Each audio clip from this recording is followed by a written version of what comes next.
Praise God and hallelujah. Therefore, Onyankopon shall be brave. Mema wa kwaba nenso de ba uti ase senjumedi so. Enenso so ye bompa ese nyame nkronkron. Erade obeboa yen. Ma yate wasem we ase. Kodan de bia do bia so erade bompa ese obeyi firi ne so ama ye ne dey. Erade wo ma enya fahude ni ahoto. Ewo Jesus Christ dim ni abompa ye. Hallelujah. Therefore, me ma kwa bebiom na yafa yakinkan sam efi Luka sempa no eti du baako ne nchichemu a ye num edikosi du miensa. Luka sempa no eti a eye du baako nchichemu enum kosi du miensa. Therefore, me nti Awurade asem. Na Yesu sha ase so ka story bi ensem bi a kire esuafo no. O say yemfa ne say wukọ wo yonko bi fie anadwo na opese wo fem brodo fi ni nchen o ma brodo anase aduane efise ono nso adamfo aba ne nchen no se de osifa e kan ne chese no nim so oba nti waba mpofiri mu ye beji atum se kanina ye kwaya brisu mobile phone encheda enni hosa no obi hu ana hoho no ejina wo fie.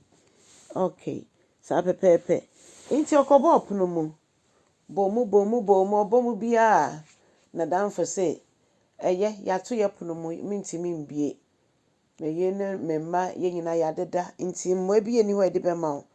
Nanso na danfo ikoso abomu ampanso na okasa Yesu twi adwene gina so se eba ne sa na esansa wan fere se obebomu ni nti se de tie biara danfo no nso obesore na wabaye ni a ohwehwe no de ama no odofo nom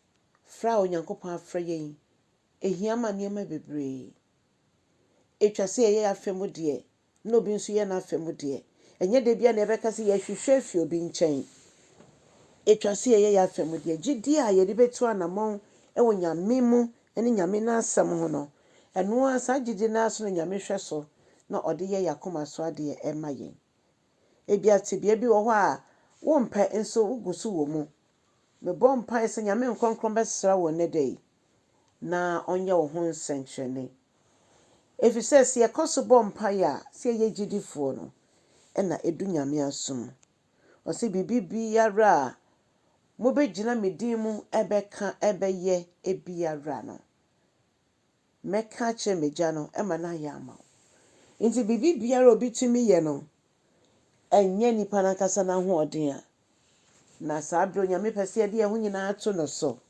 ede na wohwehwe wabrabo mu a enti wuntimi fa nkwa Awurade anim bo modian ho se Nyankopon eso chenti biara se de tie bia no etwa se Yesu frɛ no oyo ba tampa ye kweti no yentimi nyehwe ono de wahyehyɛ ye bibia se de obatan etimi hyehyɛ ne maniama mede way to ha adofonom sa pepepe ebre bebie ya no pepepe no na echese ye gina nyame asem so na ye de ye bibia ye nti fa wo gimu bi kan krofo mo hya foforo nkrane no ho ka nkrofo a omo abamu emmu ntam no ho nyame nkronkron so se Awurade kosra san nkrofo iso ewo Jesus Christ demo na Awurade etimi etintim wo mu na etimi anante ewo mu yetimi de yere nyina ahye wo mu esanse wo ye nyame a wote ase da na wo na wafra ye de dwumedi ahye yensa nti Awurade ye behia se ye di dwuma no ekosi awie ya ne nyina ne se ma ye ho ahoden me yentintim ma yentintim ni ye hu se Onyankopon akrado de nyina se ye besu egu no so me pa cho sugu Awurade so ono ko a endo betimi agyew na bompa yenso ma omo nso a ehia omo mu ni bi omo yare apemfo omo nso omo hwehwe the fruit of the womb ye bompa yese mo nyinara Awurade nye nhyira ebre yegusu ye ka mpaebɔ asem ya ye nim se mpai biara Awurade waba wa na meso abo ewo Awurade platform esu bia no ayɛ adwuma. Ɔdɔfoɔ sɛ wobɛgye di nko ade a ayɛ adwuma. Hyɛ aseɛ sɛ wode Nyame ase sɛ wayɛ de ama wo ɛwɔ Yesu Kristo din mu. Hallelujah. Sɛ Yesu ama na yɛbɛsi ɔkyena ɛwɔ line so mepakyɛ share word no.